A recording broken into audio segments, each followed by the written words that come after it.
오늘 말씀 함께 보도록 하겠습니다. 오늘 말씀은 구약성경 이사야 2장 6절에서 11절입니다.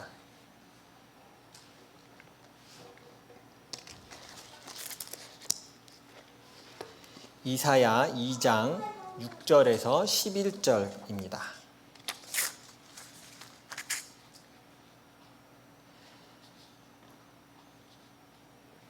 제가 일어나서 읽으려고 하는데 제가 왜 일어나려고 그러는지는 제가 언제 설교 때 한번 말씀드리도록 하겠습니다.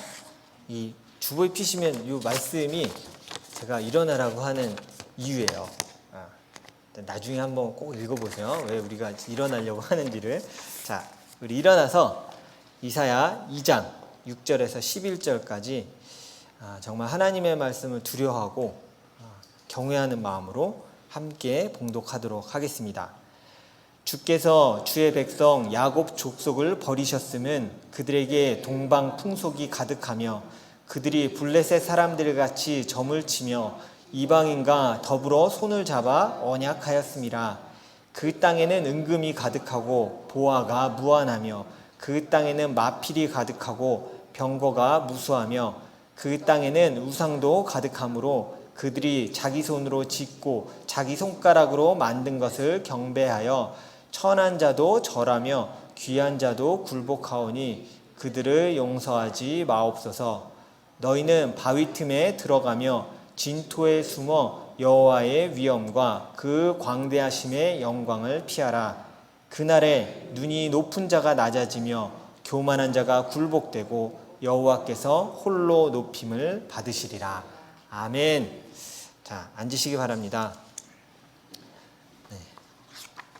이 시간 백성의 역할을 감당하라 라는 제목으로 함께 말씀 나누도록 하겠습니다. 애들이 여기 나오면 되게 당황해하지 마세요. 그냥 두세요. 저기 들어서 한번 보여드리려고. 얼마나 보고 싶겠어요. 지금 온라인으로 보는 사람들은 애기 누가 있나 궁금할 텐데 오면 그냥 두세요. 제가 이렇게 한번 카메라 보여드릴게요. 우리가 이제 이사야를 보게 되는데요. 우리 성경을 볼 때 예언서를 우리가 자주 접하게 됩니다. 근데 말 그대로 예언서는 하나님의 말씀이 지금 이루어지지 않았지만 이루어질 것에 대해 그 구약시대 때 예언했던 말씀이기 때문에 때로는 그 내용이 되게 추상적이에요. 이렇게 딱 눈에 보이는 게 아니에요. 그래서 예언서를 읽을 때에 이 성도들의 마음이 그렇게 편치 않습니다. 아마 느끼셨을 거예요. 이번 지난 주간에 베드로전서 큐티하다가 이사야로 딱 넘어갔어요. 근데 분명히 그런 분도 계셨을 거라는 생각이 문득 들었어요. 내가 큐티를 그동안 잘 못했지만 이번 주부터 다시금 마음 먹고 해야지 했는데 탁 폈는데 이사야. 그래서 에이 주님, 그리고 탁 덮은 분이 혹시나 계시지 않을까라는 생각을 했어요. 어렵습니다. 그리고 분량이 만만치 않습니다. 혹시 이사야가 몇 장인지 아십니까? 전체가? 참고하시면 돼요. 66장이에요. 안 까먹는 방법 제가 알려드릴게요. 좀 이따. 66권이에요. 그러면 성경은 전체 몇 개의 책으로, 몇 개의 권으로 이루어져 있을까요? 성경은 66개. 똑같죠? 이게 굉장히 재밌는 원리가 나와요. 그때 이사야에서 우리가 성경은 알고 있어요. 구약 몇 권? 네. 지금부터 이게 쉽게 하는 법 알려드릴게요. 구구단만 알면 돼요. 3, 9, 이건 아셔야 되잖아요. 3, 9, 27. 자, 그러면 구약 39권, 신약 27권. 됐어요. 그걸 더하면 66권이에요. 그럼 여러분 이제 구약과 신약의 권수 다 아시죠? 이사야가 너무 감사하게 이 성경의 구조를 그대로 갖고 있어요. 그래서 39장까지는 심판에 대한 말씀이 계속 나와요. 너희가 하나님을 떠나고 하나님에 대해 대적하고 이방을 따르는 것에 대해서 이렇게 물론 그 중간중간에 구원에 대한 메시지들이 선포되지만 그 전체적으로 보면 39장까지는 심판에 대한 말씀이 계속 나와요. 그리고 40장부터 마지막 우리가 읽는 66장까지 총 27개의 그 장에서는 구원에 대해 선포하기 시작하세요. 정말 우리의 아버지 같으시죠. 이놈 새끼 너 한 번만 더 그러면 두고 봐 그랬는데 또 하면 또 뭐라 그래요? 너 한 번만 더 봐줄 테니까 잘해. 정말 아버지의 마음이에요. 그러니까 심판을 선포했지만 그러나 그 가운데서 다시 구원을 선포하시는 그 구조가 성경처럼 동일한 구조로 이사야 가운데 들어가 있어요. 이사야는요. 그래서 우리가 언제 쓰였는지 배경을 살짝 좀 알고 가는 게 큐티에 도움이 될 것 같아요. 기원전 이 이사야가 활동 시기가요. 쓰여졌던 건 정확히 알 수 없지만 우리가 그 안에 쓰였을 거라고 추정하는 거예요. 이 역사적인 걸 통해서 736년부터 701년 정도에 활동했다고, 기원전 활동했다라고 우리가 보통 추정을 하고 있어요. 그리고 남유다, 이렇게 북왕국 남유다가 이렇게 나눠졌는데 남유다 예루살렘에서 활동하던 그 유다를 향해서 선포하던 선지자였어요. 여러분 가끔 이런 거 보면 되게 궁금하지 않으세요? 그 시대 때 한국은 뭐 하고 있었을까? 궁금하시죠? 제가 궁금한 거 잘 찾아드리거든요. 찾아봤어요. 기원전 736년경이 과연 한국은 뭐 하고 있었을까? 그래서 저는 대략 그래도 우리나라 뭐 좀 하지 않았을까 생각했는데 생각보다 우리가 아주 옛날이라고 생각했던 게 이때예요. 고조선 후기예요. 그러니까 따로 기록들이 별로 없어요. 그냥 고조선이 만들어졌고 나중에 이게 국사책 한번 찾아보세요. 고조선은 되게 명확하게 연도별로 이런 게 별로 없어요. 그냥 이렇게 띄엄띄엄 있다가 발해가 나오기도 한참 전이에요. 이제 좀 이해가 되시죠? 우리 국사 배웠을 때 한참 전 얘기의 동일선상의 지금 이야기가 오늘 성경에 있는 이야기야. 722년에 북이스라엘이 멸망했거든요. 멸망했을 때의 그 광경도 봤던 선지자였어요. 그러니까 얼마나 답답하겠어요. 야, 이렇게 살다가 우리 다 망한다. 지금 못 봤냐? 라는 마음으로, 안타까운 마음으로 이 66장에 걸쳐서 그 선포를 하기 시작하는 거예요. 유다 왕국 역시 북이스라엘 그렇게 멸망했습니다. 근데 너무 답답하게 유다 왕국 역시 남유다도요. 하나님을 의지하는 것을 서서히 내려놓기 시작했어요.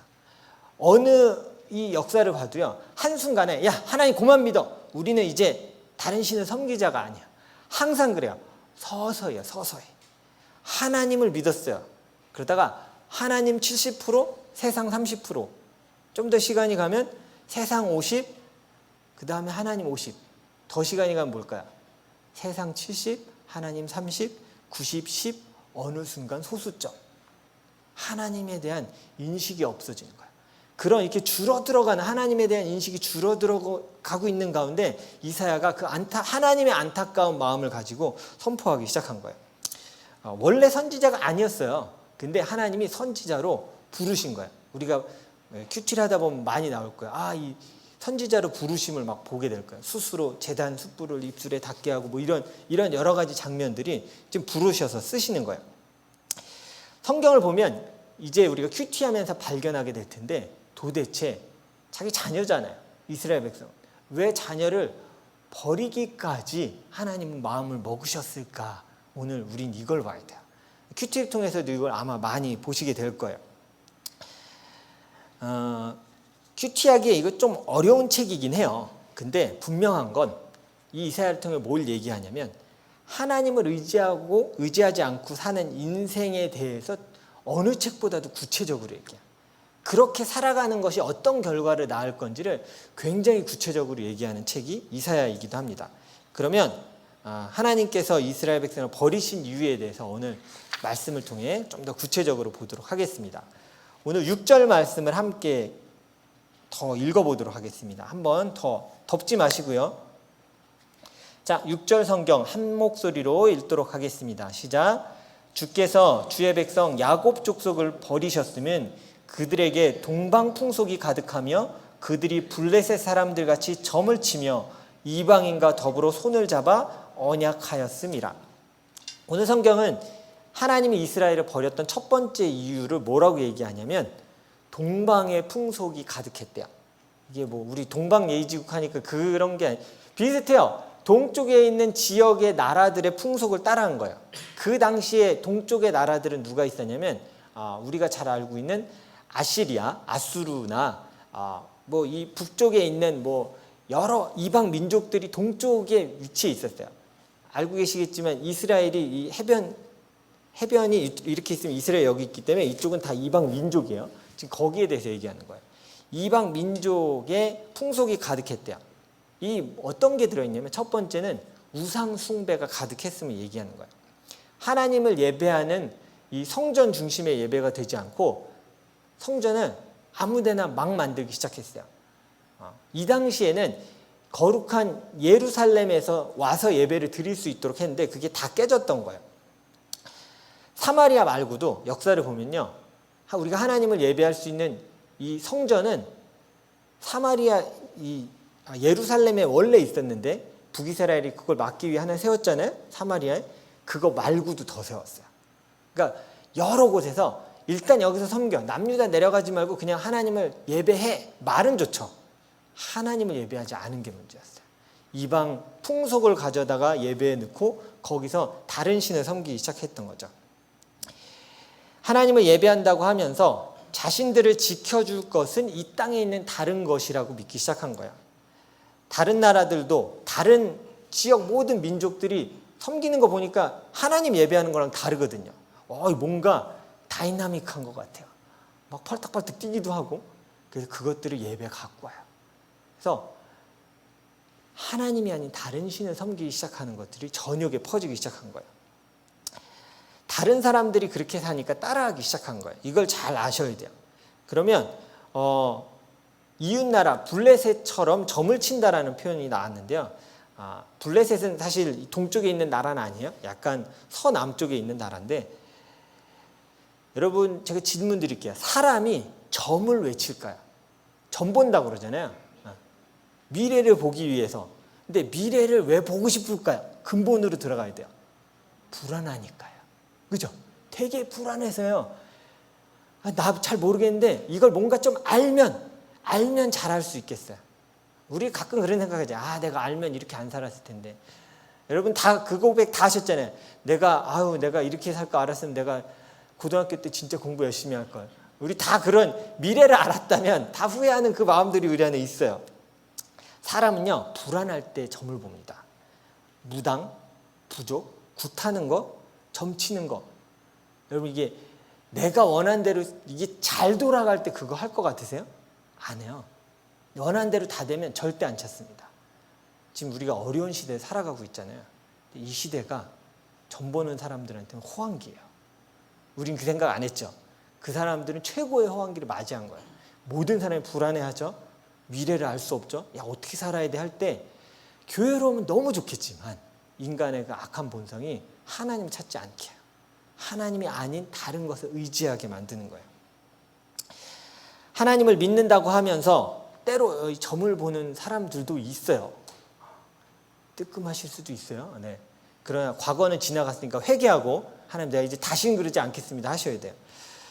왜냐하면 이건 점 보는 행위는 하나님 앞에서 어떤 행위인지를 우리가 알면 다시 못해요. 제가 좀 설명해 드릴게요. 잘 들어보세요. 여러분 만약 가정을 가지셔도 이렇게 결혼하셨습니다. 혹은 우리 싱글인 분들도 여자친구 남자친구가 있다고 가정을 하고 한번 들어보세요. 사귄 사람 혹은 결혼한 사람이 있는데 어느 날 내 남편이 내 부인이 나한테 이런 말을 합니다. 나 미래가 되게 불안해. 당신 하나만으로는 좀 불안한 것 같아. 내가 나가서 남편 2명만 더 얻을게. 그 3명이 벌면 괜찮겠지? 1명이 망해도 뱅크럽 돼도 2명이 버니까 우린 괜찮을 거야. 그렇게 만약에 부인이 혹은 아내가 얘기한다면 여러분은 박수치면서 지혜로워. 야, 세상 사는 법을 네가 아는구나. 그 위기를 대처해야 되라고 말씀하시겠어요? 아니요? 아마 가만히 있는 게 정말 은혜지 거기서 주먹 하나 나갈 거예요. 이빨 몇 개 이렇게 나가도 그 자리에서 한번 싸워야죠. 사실 같이 살면 안 돼요. 그렇게 생각하는 사람하고는.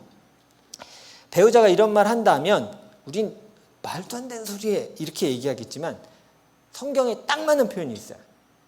가증스러운 짓인 거예요. 그죠? 그걸 지혜롭다고 얘기하지 않아요. 성경도 똑같이 얘기하거든요. 하나님이 가증스러운 짓을 그만하고 내게 돌아오라고 얘기해요. 내 말씀을 따르라라고 얘기하는 거예요. 장난으로라도 그거 할 말이 아니에요. 점을 본다는 것, 무당을 찾아간다는 것, 그리고 그 비슷한 구술한다는 것은 여러분 창조주 하나님과 잘 들으세요. 창조주 하나님과 귀신을 동등선상에 놓고 비교 시작한 거예요. 하나님 한 분으로는 이 인생을 못 맡기겠으니까 조금 이렇게 보조할 수 있는 거 귀신 딱 놓고 같이 가면 괜찮겠는데, 갇히면 괜찮게요? 제가 아까 얘기했잖아요. 처음은 갇힐걸요? 근데 점차 어떻게 될까요? 우위가 귀신이 돼요. 그리고 이방 신들을 향하는 거예요. 같은 수준에 놓고 하나님은 그것보다 못하게 여기는 짓을 하고 있는 게 점보는 행위인 거예요. 그래서 성경에서 이걸 가증스럽게 하나님이 말씀하신 이유가 있어요. 그냥 질투 조금 해서가 아니에요. 창조주인 하나님을 한낱 귀신과 동등선상에 놓고 비교하는 거예요. 여러분은 되게 기분 나쁘시지 않을 것 같아서 그냥 가끔 그러잖아요. 사람들이 뭐 이렇게 자기 배우자를 누구와 비교만 해도 우리 되게 기분 나빠하잖아요. 근데 창조주 하나님을 비교하면서 이 귀신보다도 못하게 여기는 것, 하나님 거기에 경고하고 계신 거예요. 그래서 하나님이 이스라엘 백성을 버리셨던 거예요. 두 번째 이유는요, 오늘 성경을 보면 이방인과 손을 잡아 언약한 것이라고 얘기하고 있어요. 이 당시에 이스라엘 주변의 정세를 우리가 잘 알고 있어야 돼요. 평화의 시기가 아니었어요.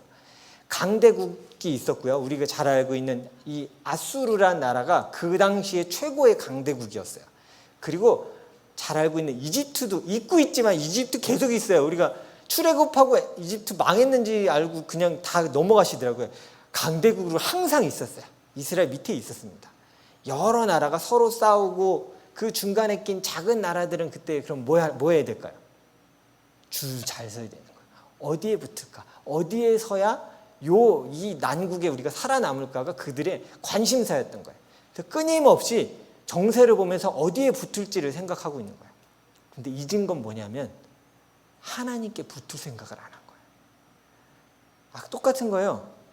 이제 이 불안한 상황에 하나님 한 분 갖고는 안 되겠어요. 그럼 뭐 해야 돼요? 점도 보고 못도 보고 또 힘 있는 데가 어딜까? 어디에 줄댈까?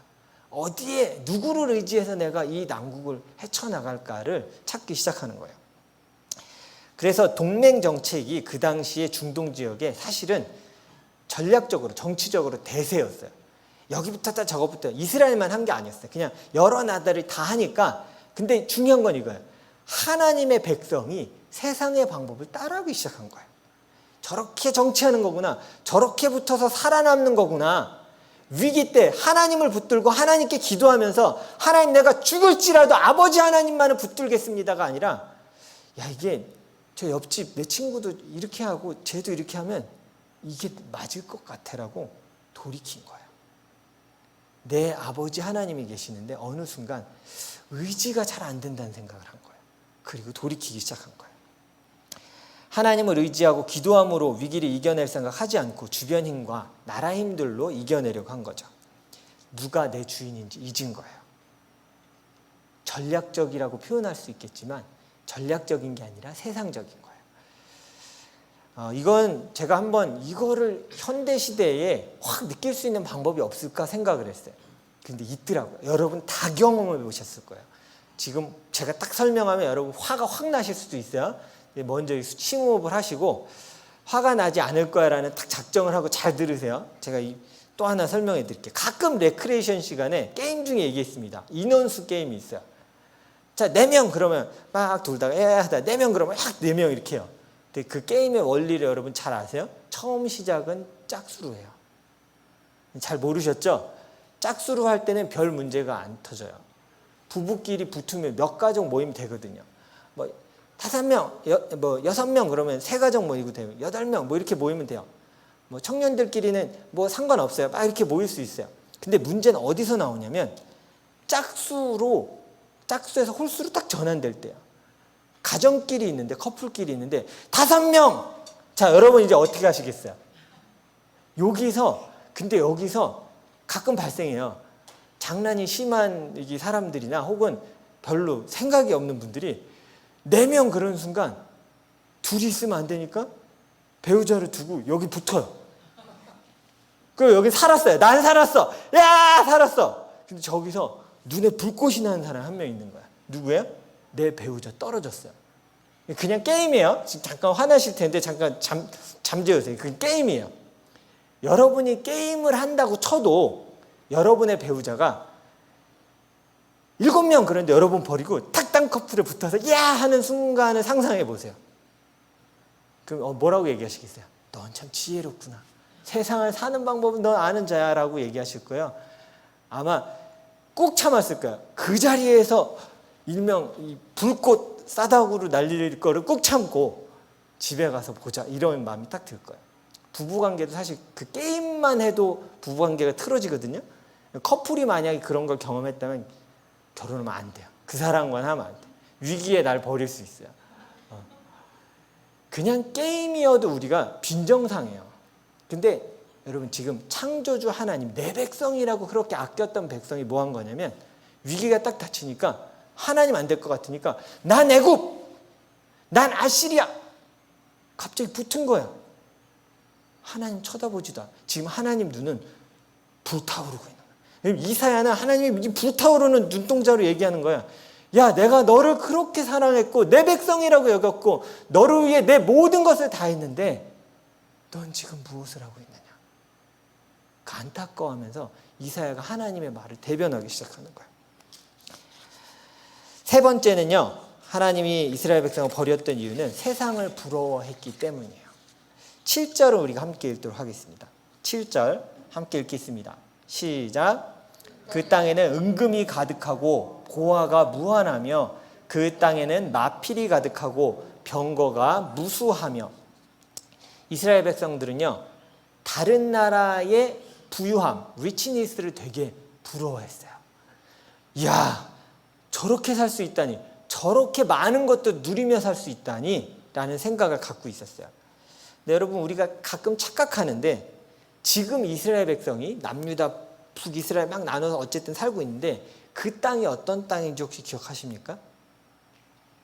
모세와 이스라엘 백성이 광야를 건너면서 우리에게 젖과 꿀이 흐르는 가나안 땅을 주십시오가 지금 그 땅이에요. 여러분, 살고 있는 땅, 그 젖과 꿀 흐르는 땅에 살고 있다고요. 누리며 살고 있어요. 근데 뭘 부러워해요? 아, 쟤네는 되게 부자다, 되게 많이 누린다, 나도 저렇게 살았으면 좋겠다. 이게 별일 아닌 것 같죠? 그냥 부러워할 수 있다고 생각하세요? 하나님과 동행하는 것, 하나님의 백성으로 사는 것이 어느 순간 나에게 최고의 가치가 아니면 어떤 일이 벌어지냐면 세상을 부러워하는 거야. 아, 나도 내 동기 동창 쟤처럼 살고 싶다. 와, 나도 저것 좀 갖고 싶다. 뭐 했으면 좋겠다. 하나님은 안타까워하실 거예요. 왜냐하면 다 줬거든요. 우리한테 다 줬는데 우리가 부러워하고 있는 거예요. 이미 누리고 있는데 아, 하나님, 난 저걸 못 가져서 불행해. 저걸 못 가져서, 저걸 못해서 나는 행복하지 못한 것 같아요. 하나님, 날 이렇게 두실 거예요? 어쩌면 세상을 부러워하면서 나오는 한탄일 수 있어요. 또한 부러워하면서 뭘 되게 부러워했냐면, 어제 제가 우리 사랑방모임 때도 나눴지만 강한 군사력을 굉장히 갖고 싶어 했어요. 그래서 오늘 성경에 나오는 게 그거예요. 그 땅에는 마필은 뭐냐면요, 그냥 이렇게 농사 지을 수 있는 말 얘기하는 게 아니에요. 전쟁용인 말을 얘기하는 거야. 굉장히 빠르고 장거리를 뛸 수 있는 강인한 말과 그 말이 끌 수 있는 마차, 전차를 얘기하는 거예요. 그것을 항상 부러워했어요. 그것이 있으면 이 위기 가운데 우리가 잘 살 수 있을 거라고 여긴 거예요. 하나님을 섬기고 그분 한 분만을 예배하는 것이 아니라 강한 군사력을 통해 나라를 유지하고자 하는 마음이 계속 생기기 시작한 거예요. 형태는 다른 것 같아요. 근데 잘 보세요. 점치는 것과 되게 비슷한 행동이에요. 하나님 한 분, 근원적으로 가보세요. 근원적으로. 점치는 것과 별 다를 게 없어요. 하나님 한 분만으로는 안 될 것 같으니까 점을 쳐서 내 미래를 알고 싶고요. 하나님 한 분으로는 안 될 것 같으니까 이 땅의 다른 방법으로 살아갈 것들을 계속 생각하는 거예요. 그 사이에 하나님을 의지하는 노력은 점차 사라지는 거예요. 너무 무섭게 이 시대를 살아가고 있는 우리의 모습을 그냥 대변해 주는 거예요. 우리는 막 아유, 이스라엘 어떻게 이럴 수 있어. 근데 저는 묵상하면 묵상할수록 제가 그리고 우리가 나을 게 아무것도 없다는 걸 점점 깨닫게 돼요. 이사야서는요, 심판에 대해서 선포합니다. 그러나 너무 감사한 건 곳곳에 제가 희망의 메시지가 있다고 그랬어요. 가장 희망의 메시지는 뭘까요?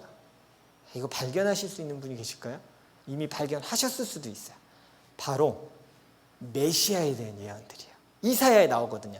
우리가 맨날 성탄절에만 이사야 거기 읽어요. 이 심판과 어떤 거에 아무것도 안 읽고 맨날 이 성탄절에 읽은 말씀 제가 오늘 같이 읽어볼게요. 이사야 9장을 펴주세요. 9장 6절을 펴주십시오. 우리가 얼마나 자주 읽은 말씀인지를 볼 수 있습니다. 자, 9장 6절인데요. 한 목소리로 읽겠습니다. 시작. 이는 한 아기가 우리에게 낳고 한 아들을 우리에게 주신 바 되었는데 그의 어깨에는 정사를 메었고 그의 이름은 기묘자라 모사라 전능하신 하나님이라 영존하시는 아버지라 평강의 왕이라 할 것입니다. 최고의 희망의 구원의 메시지를 이사야 가운데 선포해 주셨어요. 이 아까 얘기했던 그 39장 이후, 40장 이후에 대해서는 희망에 대한 메시지를 계속 선포해 주시는데 거기도 또 메시지들이 나옵니다. 그런데 하나님은 자신을 배신한 백성들을 향해서 징계를 선포하면서도 계속 이 희망의 메시지를 줘요. 그러나 내가 너희가 돌이켰을 때 줄 축복이 있어. 를 계속 얘기하세요. 그것이 바로 예수 그리스도예요. 살리기 위해 징계하시는 거예요. 여러분 이거 잘 아셔야 돼요. 끄트머리 그 희망을 주는 이유가 뭔지 아세요? 징계의 목적을 보여주는 거야. 죽이려고 하는 게 아니라 살리기 위해서 희망을 보여주시는 거예요. 이스라엘 백성은 하나님에게 너무 많은 은혜를 받은 백성이에요. 우린 다 알고 있어요. 우린 동의해요. 하나님께서 내 백성이라고 불러주셨죠. 그런데 그들이 받은 축복은 다 잊은 거예요. 그리고 뭘 추구하기 시작했냐면 우리가 못 가진 저 동방의 이방 국가가 가진 저거 나 필요해요. 하나님이 얼마나 많이 주신지를 다 잊고 자꾸 저게 있어야 이 위기를 이길 것 같아요. 저게 있어야 이 어려운 이 환난의 시기를 내가 이겨서 살아갈 수 있을 것 같아요 라고 어느 순간 하나님 외에 다른 것들을 계속 얘기하고 있는 거예요. 이사야는요, 이거 다 맞추실 수 있을까요? 메시아가 온 후에 쓰여졌을까요? 오기 전에 쓰여졌을까요? 예언서라고 그랬어요? 그럼 오기 전이에요. 그러면 이 당시에 들었던 백성들은 적어도 아직은 예수 그리스도를 보지 못한 자들이에요. 예수 그리스도가 정말 어떤 분인지 말씀은 봤는데 그분이 어떤 일을 행하실지 얼마나 큰 아들이시며 어떤 희생을 하실지에 대해 정확히 개념이 없어요. 제가 이 말씀을 사실은요 이 말씀을 품고 제가 아침에 걷는다고 그랬잖아요. 저는 그냥 주일에는 보통 이 성경을 들으면서 걷고 뛰어요. 너무 감사하게 그 길에 아무도 없었어요. 제가 뛰다가 그냥 막 울었어요. 하나님, 이스라엘 백성은 예수 그리스도를 만나지 못했습니다. 복으로 따지면 하나님 내가 더 많이 받았습니다. 난 예수 그리스도를 알고 그분을 믿고 이 시대에 살아가고 있는데 꼭 내가 복 덜 받은 것처럼 하나님 앞에 뭘 구하고 살아가고 있습니까? 뭐가 더 필요합니까, 하나님? 예수 그리스도 한 분으로 내게 만족이 안 되는 겁니까? 왜 우리는 예수 그리스도 한 분으로 만족하지 못하고 다른 수많은 것들을 구하고 하나님 이렇게 있습니까? 내가 더 복받은 자입니다. 하나님 징계하신다면 내가 더 큰 죄인입니다. 여러분 동의하실 거예요?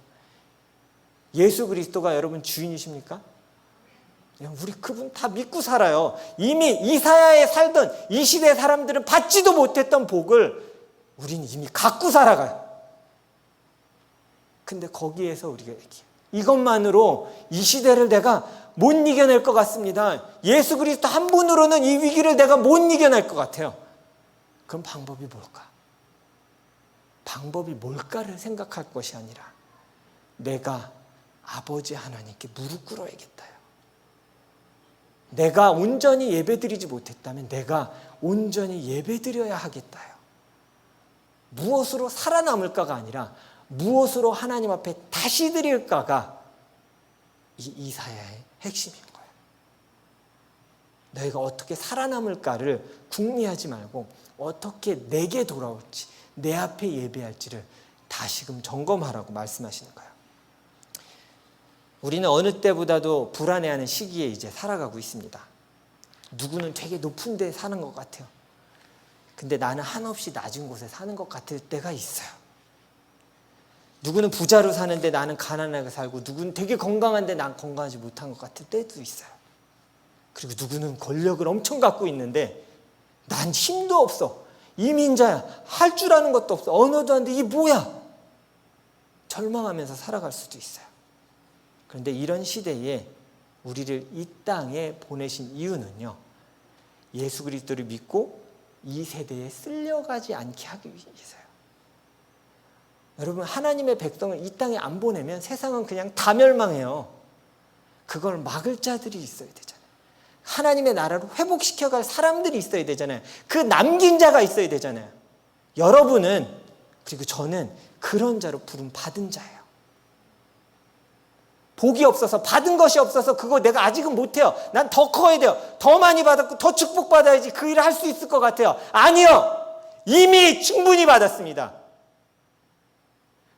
그 아들을 죽이시기까지 이미 충분히 주셨어요. 근데 우리가 그것에 만족하지 못하고 다른 게 있으면 내가 더 잘 살 수 있을 거라고 하나님 앞에 서 있다면, 우린 그 이사야에 선포하는 그 말씀이 우리를 향해 있음을 좀 깨달아야 돼요. 불안하고 불평등한 세상 가운데 살고 있습니다. 맞습니다. 저도 느껴요. 매 순간 하잖아요. 나 열심히 살아가는데 왜 이렇게 안 돼요, 하나님? 저 악인들은 저렇게 잘 되는데 왜 나는 안 됩니까? 라는 그 불만이 있을 수 있어요. 그런데요, 그 불평과 불만 가운데 뭐가 있으면 되겠어라고 얘기하지 않아야 해요. 우리가 해야 할 것은, 하나님, 그럼에도 불구하고 저를 이 땅에 보내신 이유가 있으시죠.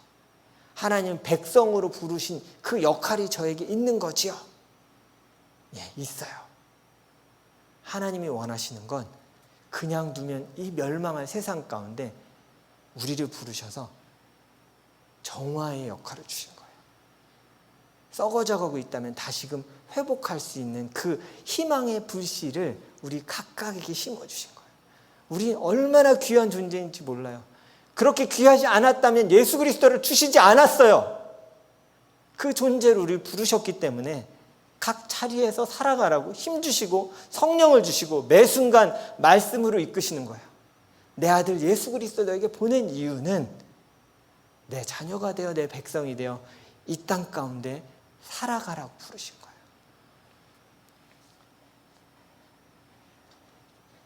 이스라엘은 그렇게 부러워하던 금은, 말, 병거 되게 갖고 싶어 했어요. 근데 여러분 아세요? 그걸로 멸망당했어요. 이걸 우리 잘 알아야 돼요. 나 저거 가져요, 저거 있어야 살겠어요. 여러분, 하나님의 백성은요, 그거 없어서 못 사는 게 아니에요. 하나님이 없어서 못 사는 거예요. 백성으로 이 땅 가운데 잘 살아가는 방법은 내가 가지지 못한 것을 소망하는 것이 아니라, 이 한 주간 우리의 숙제예요. 내가 가진 가장 큰 소망과 희망의 메시지인 예수 그리스도를 바로 붙잡는 거예요. 이미 받았어요. 우리 이사야 때 이 사람들보다 더 축복받은 사람들이에요. 그 예수 그리스도, 성령을 모시고 살아갈 수 있는 자들이에요. 이 한 달 이사야의 이 선포가요, 과거에 외쳐지는 메시지가 아니길 바랍니다. 현대를 살아가고 있는 우리에게 주시는 말씀이에요. 내가 너희를 사랑하고 내 백성이고, 그렇기에 내가 예수 그리스도를 보냈고 너희를 통해 이 땅을 변화시켜 갈 거야. 우리의 가정을, 우리가 속한 공동체를, 이 땅을, 직장을, 이 디자이너를 여러분들을 통해 변화시키실 거예요. 그 하나님의 계획과 또 그 하나님의 사랑 앞에, 맞습니다, 주님, 하나님이 제게 필요한 겁니다. 이미 받은 예수 그리스도의 그 은혜가 오늘 내게 가장 필요한 것입니다 라고 고백하는 우리 귀한 성도님들 되시기를 간절히 축원합니다.